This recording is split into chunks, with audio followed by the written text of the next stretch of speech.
Estas são emoções que me arrebatam, porque o momento é inesquecível, muda as nossas vidas. Não é nada. Perdoe-me.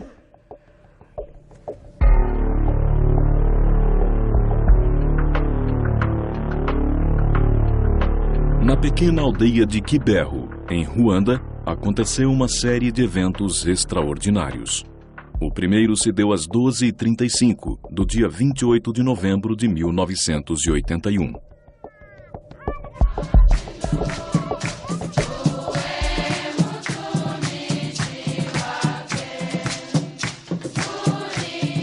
Alfonsine Mumureki, uma jovem estudante de 16 anos, aluna da escola paroquial, viu uma figura que mais ninguém conseguia ver.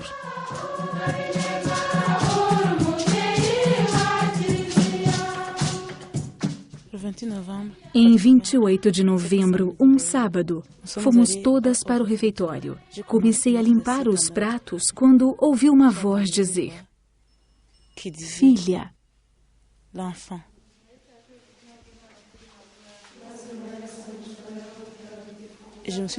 Eu me senti isolada do mundo ao meu redor. Deixei de ver todos os que me rodeavam e só conseguia ver uma nuvem. Uma bela senhora estava na nuvem. Lhe perguntei: "Quem és, minha senhora?" E ela respondeu: "Sou a mãe da palavra."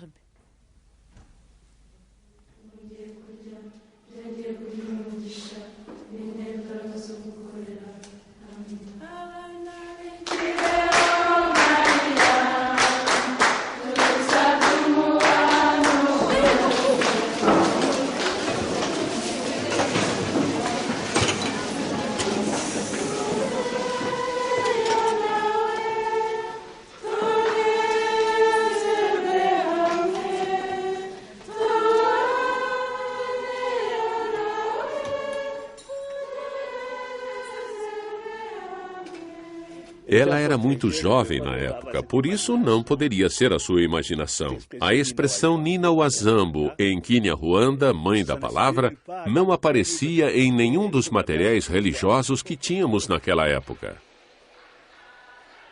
A mãe da palavra reapareceu a Alfonsine nessa mesma noite. Desta vez, no entanto, falaram sobre a vida de Alfonsine e sobre sua relação com a família. A mãe da palavra lhe pediu para encorajar suas amigas a rezar com grande fervor e lhe falou sobre suas futuras aparições. Alfonsine contou tudo o que tinha se passado à diretora, mas a diretora não acreditou nela. Ela não queria estar presente nas aparições. Em vez disso, queria me ajudar a entender que eu estava vivendo uma mentira, para reconsiderar, e que eu devia parar com toda esta tolice. Contudo, eu a via regularmente e podia sempre dizer o que a mãe da palavra me disse. Todo mundo em Kibeho costumava dizer que talvez ela fosse maluca. A criança é maluca. Não acreditávamos naquilo. Às vezes, perguntava a mim mesma se aquilo seria real. A Alfonsine Mumureki, com a sua personalidade tempestuosa, tinha visto a Virgem Santíssima. A Alfonsine nas aulas é uma aluna como todas as outras. A Alfonsine Mumureki era uma jovem que não rezava muito. Rezava quando era necessário. No princípio, quando começaram as aparições, nunca acreditamos nela. Quando me confrontaram, sugeriram que eu era desequilibrada. Quando a Virgem Maria me disse: "Irei aparecer no dia tal e no dia tal." E depois algumas pessoas diziam: "Não é verdade." Se tornava um inferno todo o tempo de espera antes das aparições. Não era nada fácil. A região de Gisaka, onde Alfonsine foi criada, é conhecida por todo o Ruanda pelas suas práticas místicas.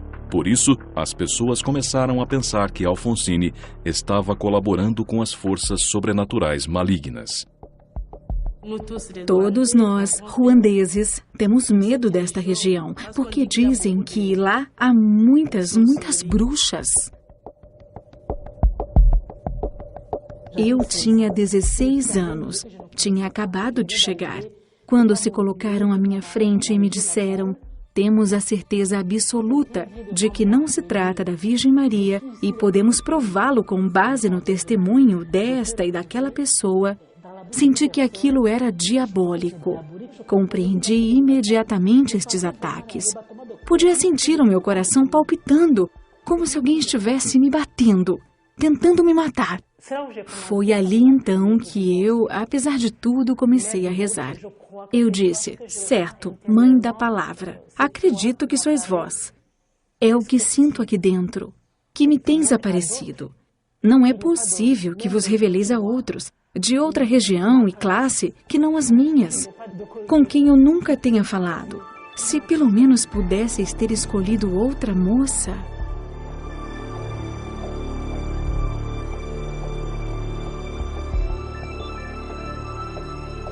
E quando também eu comecei a ter aparições, em 12 de janeiro de 1982, as alunas começaram a dizer: os demônios atacam aqueles que não rezam.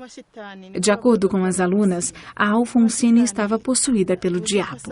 Mas como poderia o diabo atacar também a Nathalie, que reza?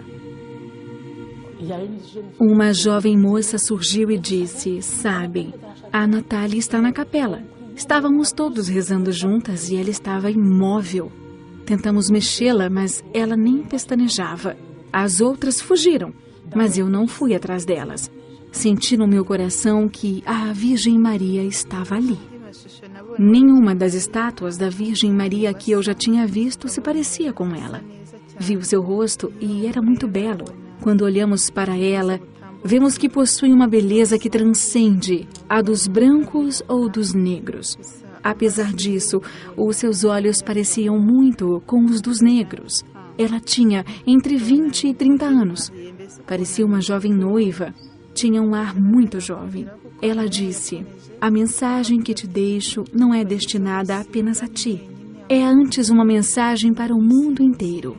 O que te digo, não digo apenas a ti. Digo a todas as pessoas da terra. Ela disse que as pessoas viviam como queriam. Pediu que amássemos a Deus e os nossos semelhantes com um amor sem falsidade. Nem as minhas colegas, nem a diretora, nem os tutores, nem os professores compreenderam algo do que estava acontecendo. Até 1982. Nos perseguiram. A diretora costumava dizer: espalhas sentimentos de insegurança por toda a escola, vou dispensar você. Mas a Virgem continuou fazendo milagres. As alunas, a diretora e alguns dos professores foram convertidos. 3 meses depois da primeira aparição, aconteceu uma coisa que provaria que o comportamento da Alfonsine e da Nathalie era digno da sua fé. No dia 1º de março de 1982, uma terceira aluna, Marie Claire, viu também a Mãe da Palavra. Até essa época, tinha sido uma oponente vociferante, incitando as colegas a se revoltarem contra a Alfonsine e a Nathalie, as acusando de estarem possuídas pelo diabo. A partir daquele momento, as crianças do colégio começaram a dizer: isso é extraordinário. A Marie Claire, que perseguia a Alfonsine, também tem visões.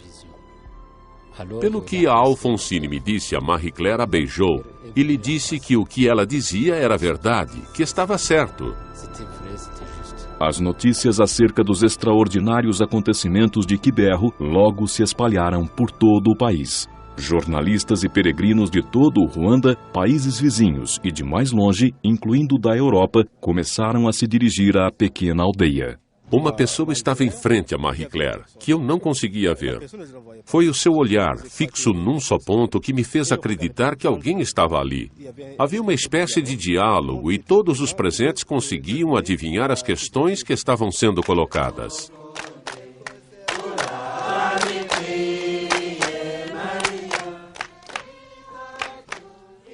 Podíamos ver que a Virgem Maria veio muito simplesmente, como uma mãe que quer brincar com seu filho, cantar e dançar, brincando um com o outro enquanto conversam.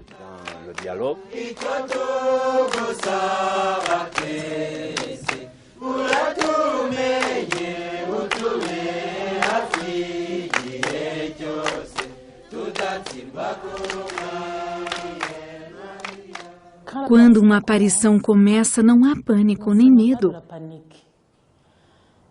Fiquei sempre espantada com o local.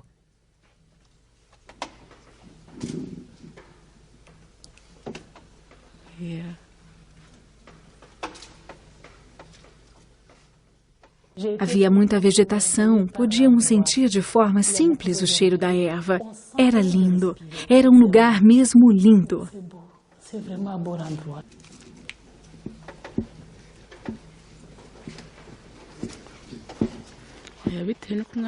Desde que me dissestes que devia me comportar sempre da melhor forma, mesmo quando não fosse me visitar tantas vezes, à parte as aparições, está tudo bem. Tenho de me comportar bem. É muito importante para mim, para não ter maus hábitos. O que me inspira hoje em dia, na minha vida cristã, é a simplicidade da Virgem Maria.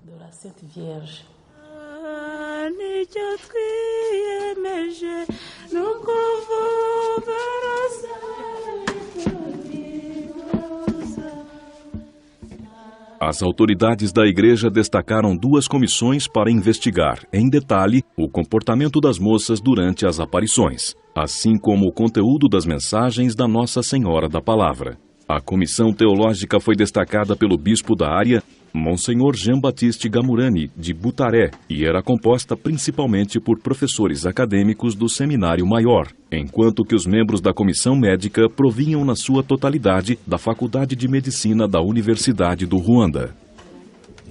Há já muito tempo que tenho conseguido seguir os acontecimentos de Quiberro graças às 2 comissões que fizeram um excelente trabalho. Especialmente a comissão médica, da qual o psiquiatra se destaca. Embora estivéssemos preocupados que ele, de vez em quando, maltratasse as crianças.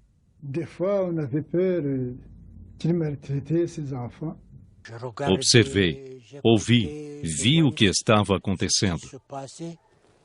Tirei notas e reportei ao bispo.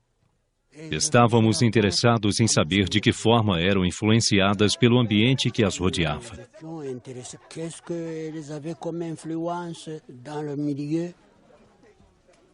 Fizemos vários testes durante as aparições. Por exemplo, para apurar se um visionário está em contato com o mundo ao seu redor, se consegue ouvir, se está sofrendo, lhe picávamos, por exemplo, um dedo com uma agulha. Até utilizávamos uma vela acesa para ver se a criança afastava a mão. Nem reagiam quando as beliscávamos.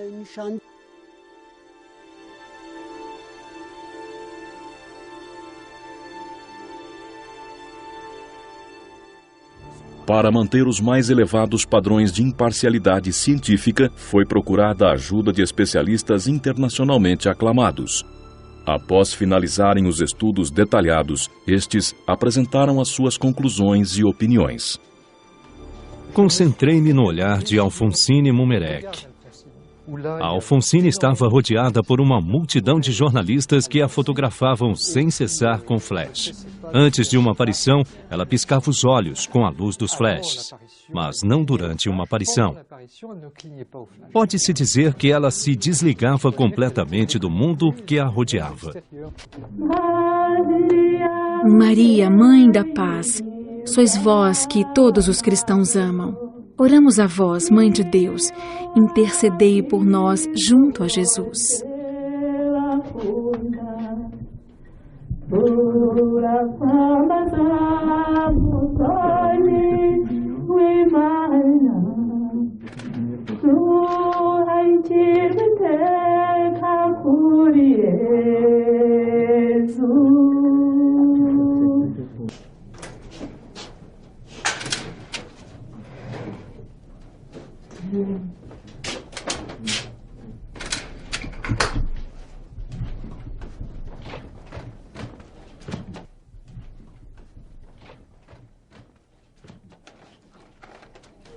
Os testes sucessivos mostravam que durante uma aparição, qualquer ligação destas moças com o mundo exterior cessava. Elas se desligavam, não viam o mundo ao seu redor como nós. Não ouviam nada. entravam noutro mundo que se tornava mais real do que a realidade que as rodeava. Podemos voluntariamente nos manter num estado como aquele durante talvez 1, 2 minutos, mas não certamente durante 10 minutos ou 1 hora. Isso é impossível. Tem de haver algo que prenda seu olhar. O mesmo se passa com a audição. Elas ouviram vozes que os outros, claramente, não conseguiam ouvir. O olhar das jovens estava virado para o céu, diretamente para o sol brilhante, diretamente sobre as suas cabeças durante cerca de 1 hora. Olhavam fixamente para o sol sem queimar a retina. Gostaria muito de ter uma explicação, porque é um fenômeno que, sem dúvida, está nitidamente além da vontade humana. Até para alguém que sofre de histeria. Quanto aos olhos, a retina ficaria queimada, claro, e as delas não.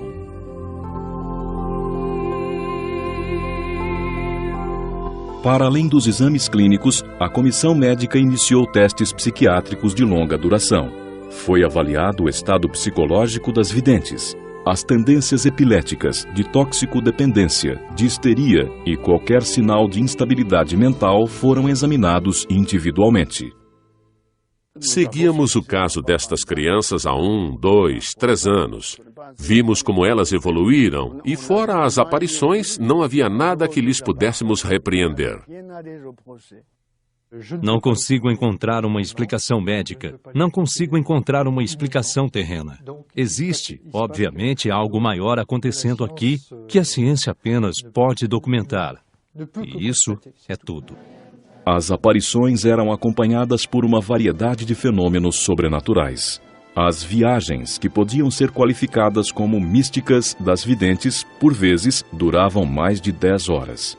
Os estados de êxtase eram longos e silenciosos, com a Alfonsine ou a Nathalie estendidas, imóveis como se estivessem em coma. O peso delas aumentava até um ponto em que se tornava muito difícil erguê-las. Naquele estado, a sua alma viajava, visitando locais para além daquilo que as rodeava, onde viam imagens que descreviam após o seu regresso. Lembro-me excepcionalmente bem de um dia. Ela apareceu perante mim e disse: "Vais dizer à tua superiora que te quero levar numa viagem."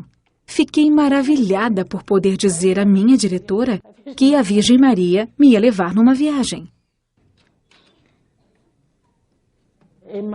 Ela me levou a um lugar onde as pessoas viviam tristes. Não era agradável à vista. E por isso perguntei-lhe: "Por que me trouxestes aqui? É muito triste." Ela respondeu: "Temos de agradar a Deus. Temos de fazer o que Deus quer, ou então acabamos aqui." Depois, chegamos a outro lugar que era mais calmo, mas igualmente triste. Certo, não era alegre, mas em comparação com o primeiro lugar, era melhor. Depois chegamos ainda a outro lugar. Era maravilhoso. Podia ouvir sons, música, vozes doces. Eu disse: "Mas não consigo ver ninguém aqui." Ela respondeu: "Enquanto estiveres na terra, não verás as pessoas que cantam." Aquilo revelou mais ou menos o que me espera, dependendo, é claro, do meu comportamento, incluindo certas dificuldades que terei de enfrentar. Mas, é claro, não poderei esquecer o essencial: rezar o rosário, ir à missa, viver os mistérios do seu filho, viver os sacramentos que a igreja oferece, pois é daqui que vou retirar as minhas forças.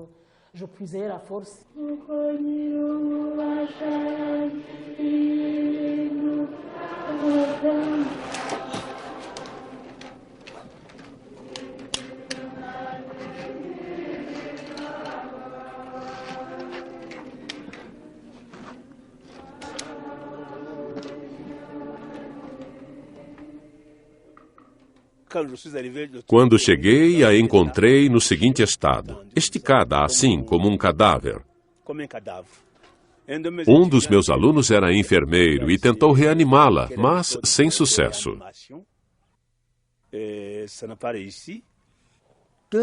2 homens não conseguiram levantar uma criança de 20 a 30 quilos, mesmo sendo 2 homens adultos.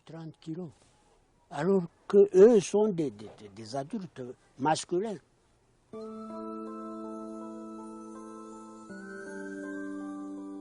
Ela não mostrava qualquer reação. As suas mãos estavam sempre firmemente unidas e os seus joelhos, por exemplo, por mais que tentássemos, não se moviam. Mesmo que se tentasse separar as suas mãos unidas, não se conseguia.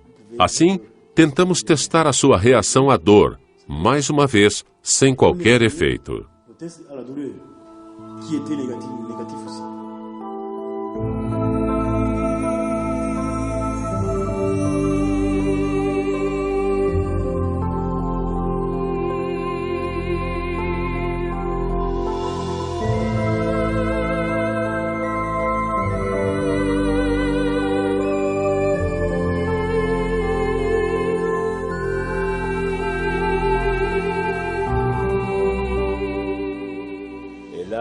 Como comissão, nos esforçamos para estar presentes do início ao fim.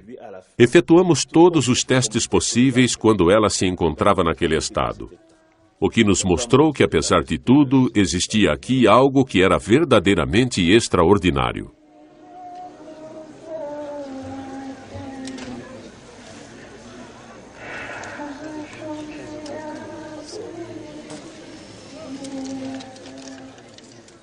O que Nossa Senhora me disse, o que posso dizer?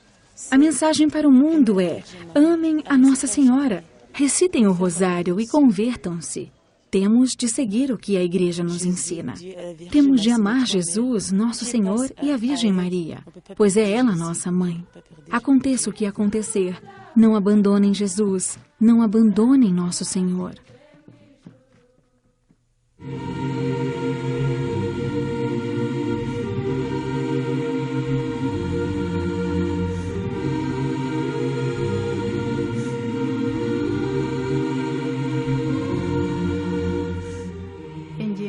Alguns elementos da mensagem eram semelhantes, mas cada criança tinha sua mensagem específica.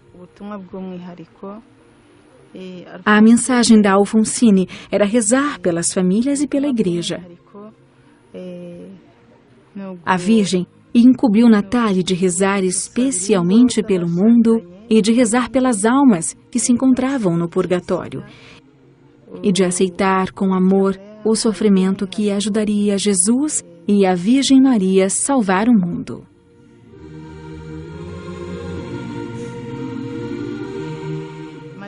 A Marie Claire recebeu a mensagem especial de rezar e ensinar a outros o Rosário das Sete Dores. Pesquisamos a possibilidade de influências exteriores. Vimos que ela não podia ter encontrado isto sozinha num livro. Por outro lado, sabíamos que esse rosário tinha existido. Apesar de ninguém neste país, nem mesmo padres ou bispos, saberem da existência do Rosário das Dores.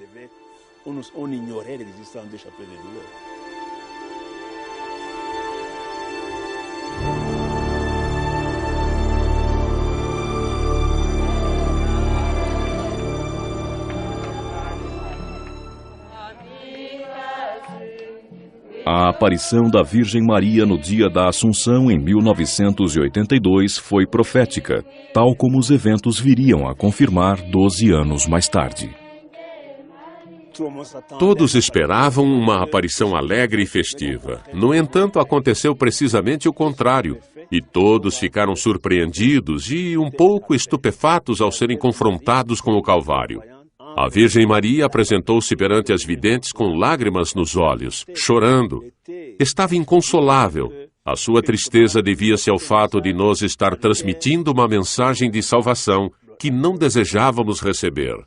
Quando examinamos o comportamento das videntes sob análise, percebemos que se tratava de algo sério.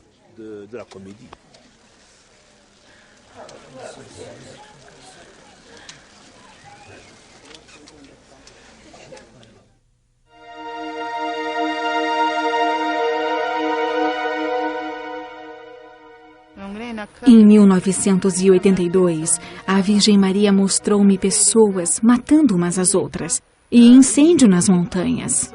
Estava tudo ardendo em fogo. Mostrou-me buracos profundos e muito escuros. Mostrou-me também caveiras humanas, cabeças cortadas ao meio. Em 1983, mostrou-me um rio de sangue que estava prestes a correr. Ela disse: sofro porque os vossos corações continuam endurecendo. Sofro porque muitos abraçam o vício em vez da virtude. Sofro porque vocês já não obedecem os mandamentos de Deus. Sofro por causa da vossa hipocrisia. Sofro porque não existe amor entre as pessoas. Podíamos ver de forma clara que ela partilhava deste sofrimento. Mas nesse momento, prestamos pouca atenção no que ela estava nos dizendo. Não estávamos preparados para fazer o que ela nos estava pedindo.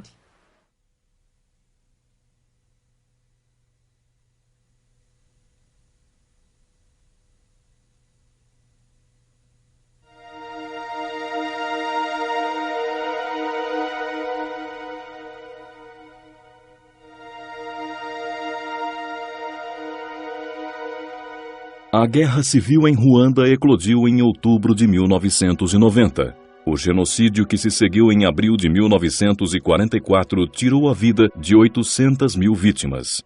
Quibeho, apesar das aparições de Nossa Senhora alguns anos antes, foi particularmente afetada e testemunhou um massacre brutal e a morte. Havia colunas inteiras de homens armados com cacetetes e armas. O ataque começou. Os assassinos aproximaram-se pela parte de baixo da igreja. Dispararam sobre a multidão. Tentamos nos defender com pedras. Vimos pessoas caindo. Os disparos vinham de todos os lados.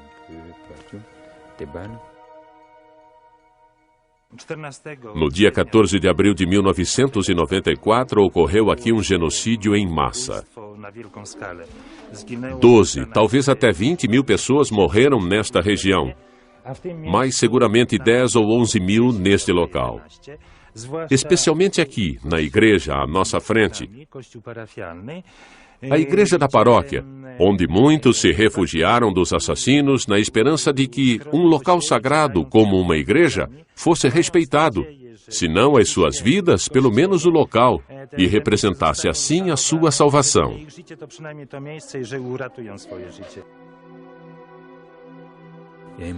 A certa altura pensei que ia morrer. Senti que ainda tinha a oportunidade de escolher o local da minha morte e disse para mim mesmo: tenho de ir à igreja.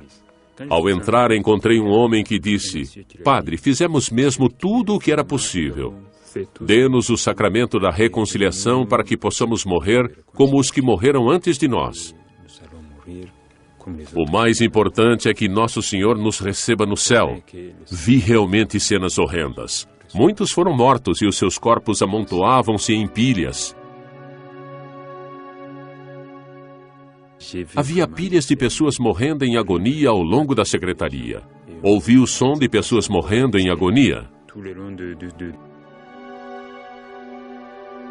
Estas manchas roxas, que podem ser encontradas em grandes quantidades nas paredes desta igreja, marcam o sítio onde os bandidos Interahamwe fizeram buracos para chegar às multidões que se reuniram dentro da igreja à procura de abrigo, para evitar uma morte horrível. Os bandidos atiraram granadas através destes buracos ou dispararam as suas Kalashnikov ou outras metralhadoras e, no fim, derramaram gasolina para incendiarem a igreja.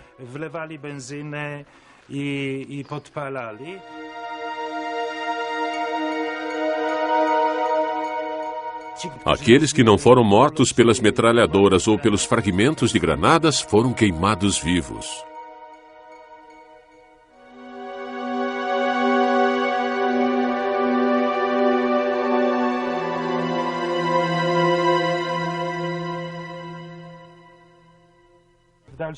Passados todos estes anos em campos vizinhos, em jardins, ainda encontramos, ou as pessoas encontram e trazem-nos caveiras, tíbias e outros ossos.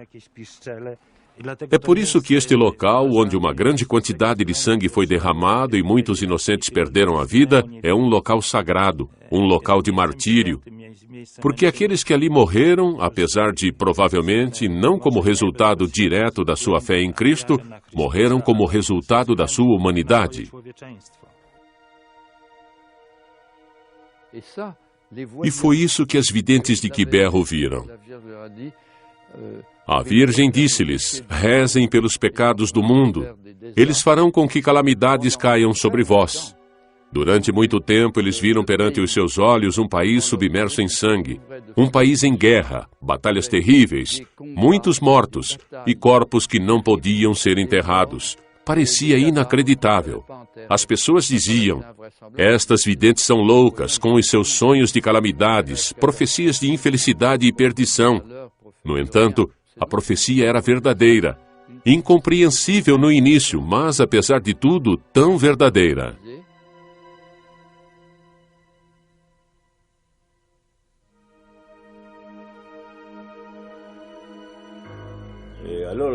Para mim, Quibero será sempre um símbolo, um testemunho do Evangelho da Cruz e da natureza redentora do sofrimento.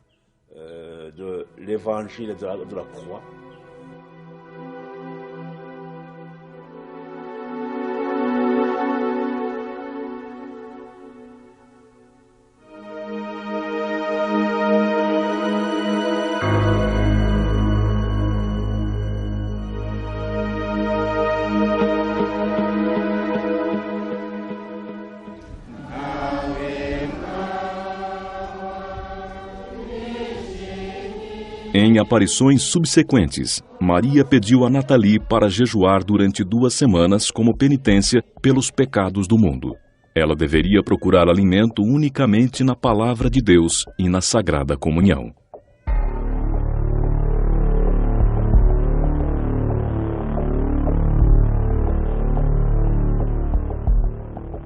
Ao longo destes dias, não bebi nem comi absolutamente nada. Nossa Senhora permitiu, excepcionalmente, que eu recebesse a Sagrada Comunhão, o que fiz todos os dias. Ao 8º dia, Nossa Senhora permitiu que eu bebesse água benta. Tinha muita sede, minha garganta ficou seca e começou a ficar com feridas. Depois foi a fome. Como não comi nada, sentia fome. Eu senti uma fome terrível. Sofri muito, mas ao mesmo tempo sentia alegria. Os seus jejuns eram longos. Como a África é quente, 6 dias sem água significam morte. Os médicos estavam muito preocupados.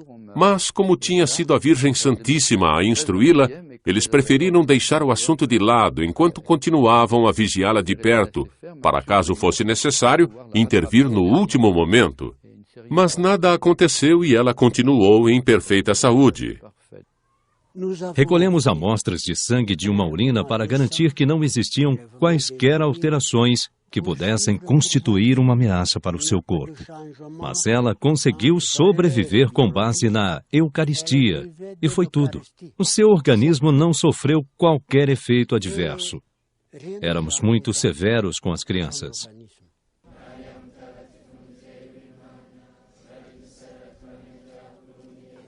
Tenho de admitir que, no início, éramos contra e estávamos ansiosos para encontrar algo que provasse que tudo era falso. Acabamos por ter de admitir tudo aquilo que tínhamos visto por diversas vezes, pois fomos incapazes de dar ou encontrar qualquer explicação natural.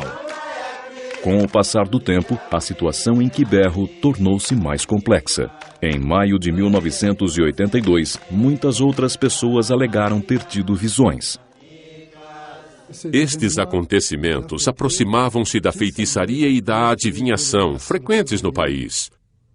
Pedi especialmente aos cristãos que se abstivessem da procura de profetas ou divindades, ou de realizar quaisquer outras práticas bizarras, para provar que também estavam vendo algo.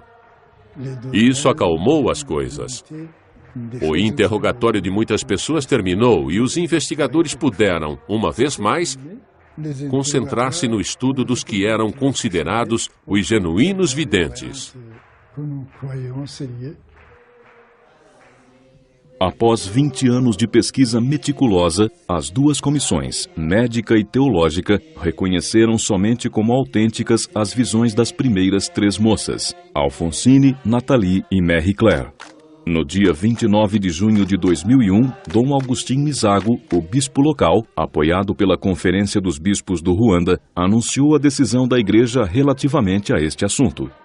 Na minha capacidade de bispo diocesano deste local, declaro que, sim, a Virgem Maria apareceu em Quiberro, no dia 28 de novembro de 1981, em ocasiões subsequentes, nos meses que se seguiram.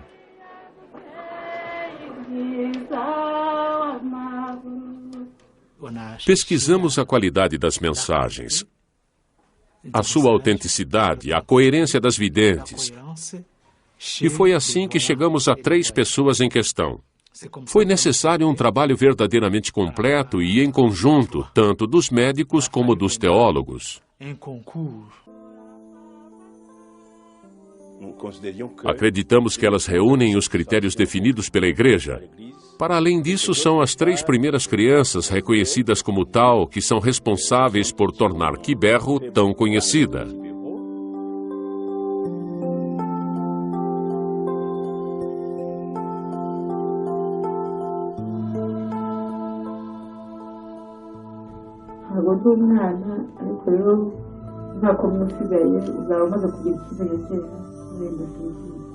Obviamente, as mensagens e o seu conteúdo são o mais importante. Mas existem também os frutos espirituais trazidos para a comunidade cristã como resultado das mensagens. As aparições públicas em Quiberro eram mais frequentes do que as de Lourdes ou Fátima. Ao longo de 8 anos, Nossa Senhora falou com Nathalie pela primeira vez no dia 3 de dezembro de 1983 e com Alfonsine em 28 de novembro de 1989. Entretanto, a Virgem Santíssima apareceu algumas vezes em particular. Ela disse-me: seja paciente. Perguntei-lhe se devia entrar numa ordem religiosa. Ela me disse para ficar aqui, em Quiberro. Ela me disse: tu, se una a mim. As pessoas e as coisas são passageiras. Tu, agarra-te a mim e tem mais confiança em mim do que uma criança em relação aos seus pais. E em seguida me disse: reza muito, para que não sejas superada. Desde então, nunca mais regressou.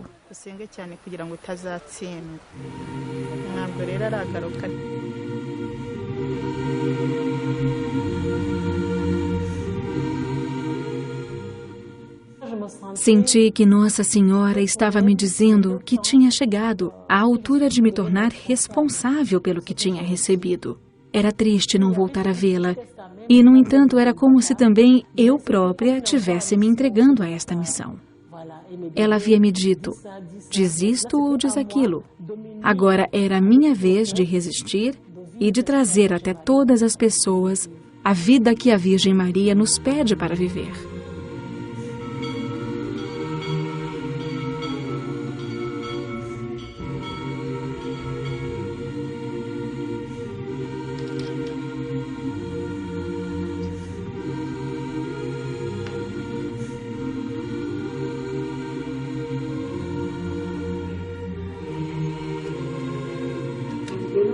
Gostaria de deixar ao vosso cuidado todos aqueles que estão doentes, acima de tudo, aqueles que estão desesperados pelo seu estado de saúde, pois sofrem uma grande dor física e muitas vezes acabam por perder a vontade de se comunicar com os outros. Vão em seu auxílio. Vão em auxílio daqueles que têm esperança numa cura, bem como daqueles que perderam a esperança. Nossa Senhora pediu especificamente que fosse construída uma capela aqui, como um sinal duradouro da sua visita. As autoridades da igreja trataram os desejos da Virgem Maria de forma séria. Precisamente no local das primeiras aparições da África, foi edificada e consagrada uma igreja a Nossa Senhora das Dores em 31 de maio de 2003. Em pouco tempo, tornou-se um local de peregrinação, visitado por mais de 30 mil peregrinos de todo o mundo, especialmente durante os dias santos marianos. Muitos converteram-se e muitos são curados.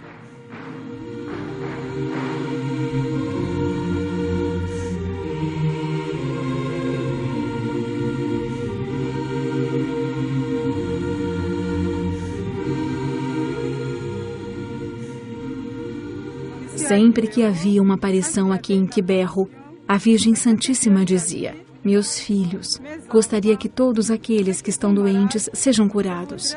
Eu tinha sinusite e em apenas alguns dias fiquei curada. Assim, de um momento para o outro.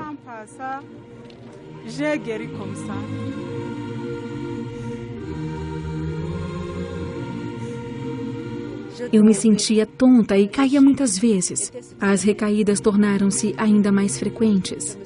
Lembro-me daquela noite, em fevereiro de 2000, ter vivido momentos particularmente difíceis, com muitas recaídas ao longo da noite, e depois, tudo desapareceu naquele mesmo dia.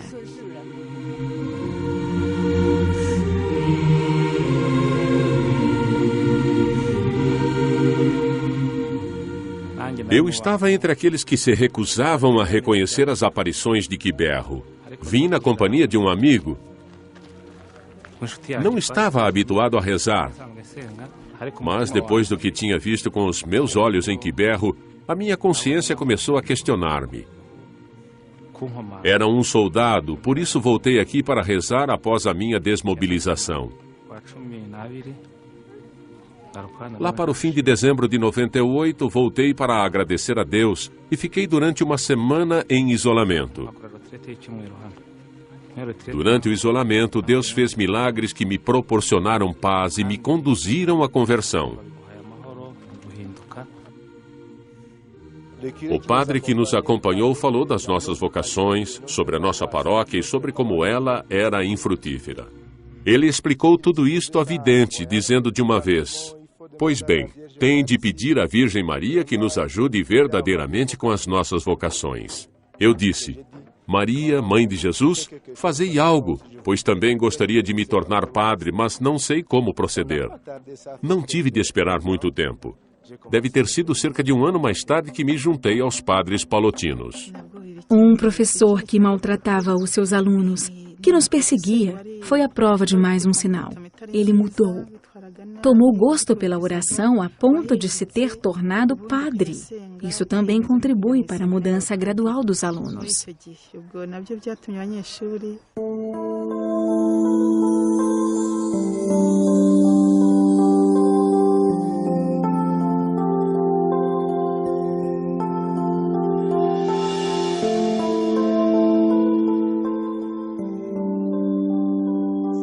Tanto as aparições como o santuário da Nossa Senhora das Dores em Quiberro podiam tornar-se instrumentos, importantes instrumentos de reconciliação. Os peregrinos que vêm de todo o país até aqui, bem como de países vizinhos, unem-se. Chegam muitas vezes em disputa e terminam rezando juntos.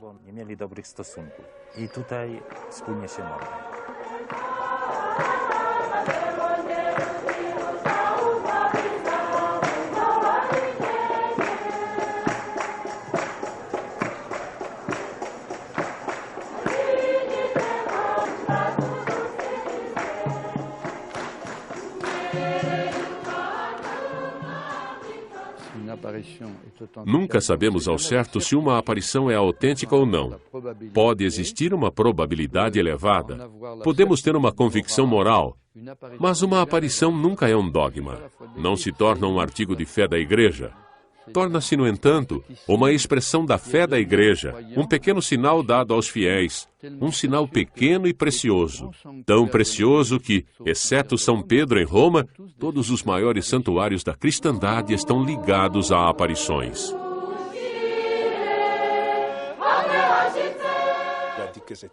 Nossa Senhora disse que tinha vindo para nos ajudar a acender novamente, pois podia ver que o mundo estava, uma vez mais, em perigo, que as coisas corriam mal e que deve haver uma forma de ajudar a nos recuperarmos. Era um pedido urgente para nos convertermos, para nos arrependermos.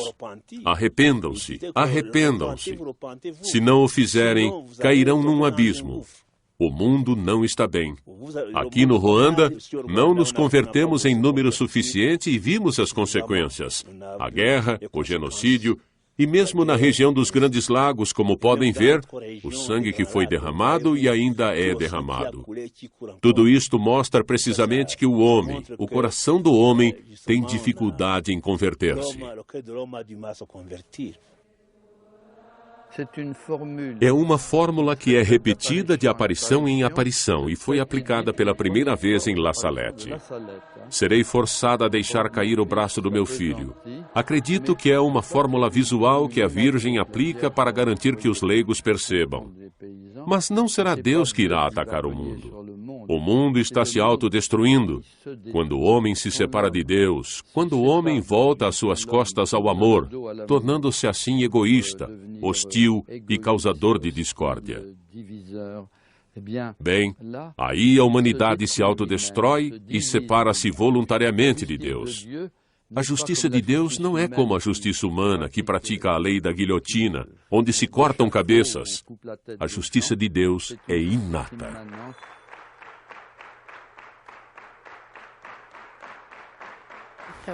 Não é uma mensagem dirigida somente a Quiberro ou à África. É antes uma mensagem para todo o mundo. A Virgem Maria deseja a conversão de todos os corações humanos. Ao falar em peregrinações, ela fala acerca de sacrifício ou mortificação. Ela disse que, para que nosso espírito entre em íntima comunhão com Deus, precisamos submeter o nosso corpo a atos de sofrimento e, em seguida, dar exemplos. Ir em peregrinações, jejuar, rezar de joelhos.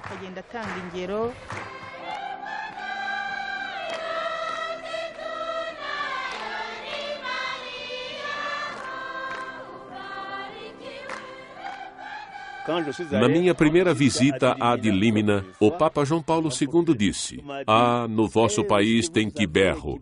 Que há de novo em Quiberro? A minha resposta hoje é convidar todos os que nos escutam a vir a Quiberro. O Santuário da Virgem Maria, Quiberro.